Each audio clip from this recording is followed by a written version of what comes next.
Affirmative action and quotas are good if we feel there's a disparity that needs to be addressed. But I think a lot of research needs to go into what we define as needs to be. And could I get your first name? I'm Jason. Cool. My name is Reed. Nice to meet you. Nice to meet you. Cool. So which one do you want to talk about? Let's do affirmative action. Why not? Affirmative action. Okay. What is affirmative action in your mind? For me, I define it as colleges using race as one of the criteria to accept students in their hiring or acceptance process. Okay. I hope. And the question is is that a wrong thing to do? Which way are you leaning? Yes I or am no? very much on the fence about this. I'm actually a college professor, but I'm also Asian. So, Yeah. it's especially for us Asians, it's a very controversial topic. Yeah. So on the fence about it? I am very much on the fence because I come from a culture where our parents push heavily education, regardless of your income level. So we are aware. Those Asian families with more money can afford more tutoring. Those with less money can afford less tutoring. But in those cases, I had friends whose parents said, "Well, if you don't have money, you better go study yourself, get your own books, and be on par." But I do understand without having money, it is difficulty to have that leg up with other people. So I understand. And as a college professor, I see it with my own eyes. I see the difficulties. Yeah. Gotcha. So what are some of the main reasons why on either side that come to mind for you for it to be good or bad? I think a lot has to do with merit. I'm a math professor, and I tell my students, I say, this is America. Whether rich or poor, you have the potential to go as far as you want in life. People with more money may have the opportunity to hire more tutors, to do that kind of stuff. Or maybe if you have less money, you need to work more often, which declines the amount of time you have for studying. But you have the same opportunities as other people do, in the sense of you are not, discriminated against because you're poor. You may have less resources, but you have the same chances. My parents grew up very poor. And they had to work their butts off for America here, so I see it. On the other hand, I do see people who have to work long hours, be a full-time student and full-time working, and so then they have less hours to work for that grade. So I definitely do see both sides. Yeah, it seems some people are just in a situation where they have more resources and some people have less resources. Right. And somehow, it's hard to... So affirmative action is one way to help that disparity in some way. Sure. Yet it comes down to merit. If affirmative action was in place and it did allow for the ratio of the races to be proportional to the general population, is there any other downside of that happening? I do see a downside.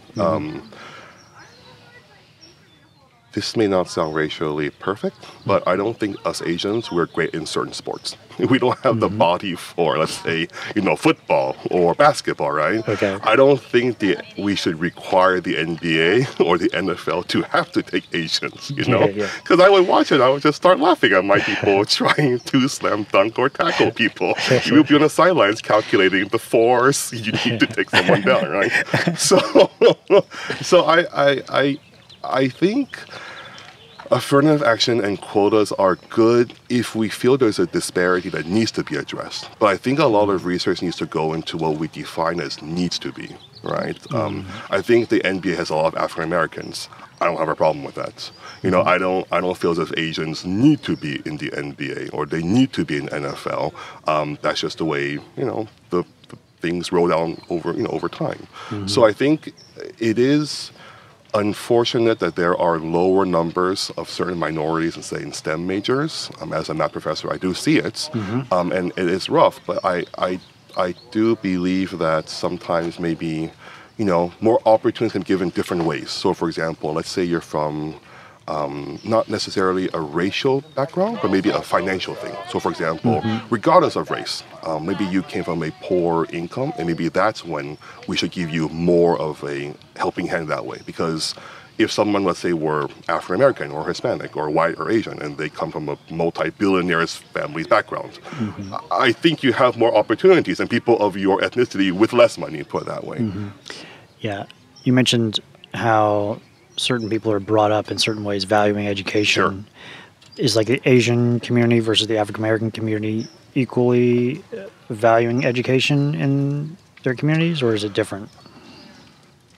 I think a lot of it has to do with culture. Yeah, culture. So, for example, in the Asian community, historically speaking, we grew up on Confucian values, where education had to be emphasized because, that's the only way you raise up through society. On my mother's side, we can trace back our lineage to one level below imperial scholar because of that kind of a thing. We are direct descendants of not Confucius, but of Mencius.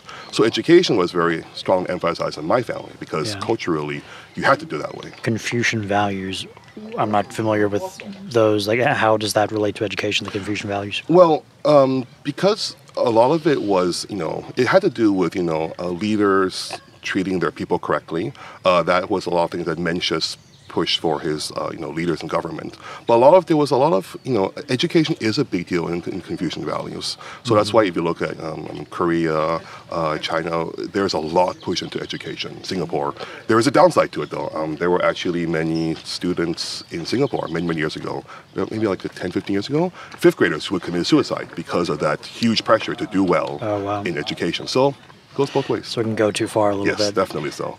And in terms of the African American community, and they have a separate culture in terms of education.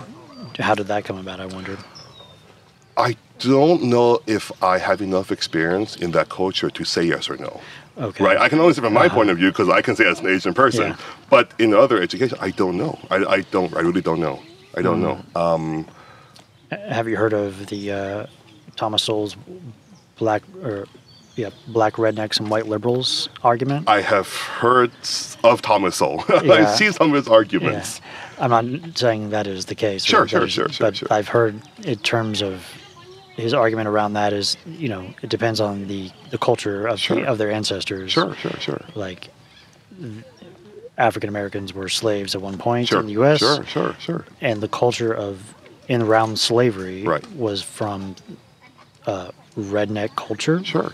They were herders. Right. And herder cultures, they had to have a culture of, not really valuing education. They just needed to make sure their flock or whatever was like kept in check. Right. And to do that, you had to be like a person who held a big stick and was very much, kept people in line and very, that like that. Right. And not liberal, which was like, a dignity culture. Right. Like honor versus dignity culture. Right. So that got into that community through that history. Right. So that's one way of explaining it. I can appreciate that point of view. I don't necessarily know if everyone. So if we assume that to be the true explanation, right?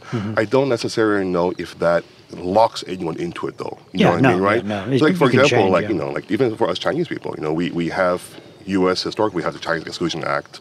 We have us building the railroads. We had the Chinese Exclusion Act forbid all women from China coming over. You know what I mean? And the same kind of thing. We just my grandfather was born in 1899. He came to the U.S. to study and went back to China. So he has a degree from I think Iowa State, whatever it is, right? Yeah. But it's the same kind of thing. I think it's just a lot of it has to do with even if life is unfair, what you do with what you're given.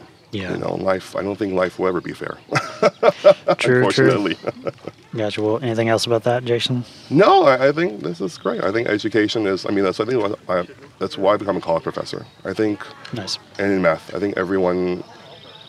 I believe all of my students have the opportunity to succeed. Where they come anywhere. I have students who work full time, and I tell them it's harder for you, but you can still succeed where other people cannot. And usually the ones that actually have a harder life usually end up succeeding a lot more than my students who have a silver spoon in their mouth. So. I can see how that happens. Sweet. Well, thanks, Jason. Thank you, Reed. I appreciate it. Nice to meet you. Nice to meet you, too. Have a good podcast. Have a great day. Thanks.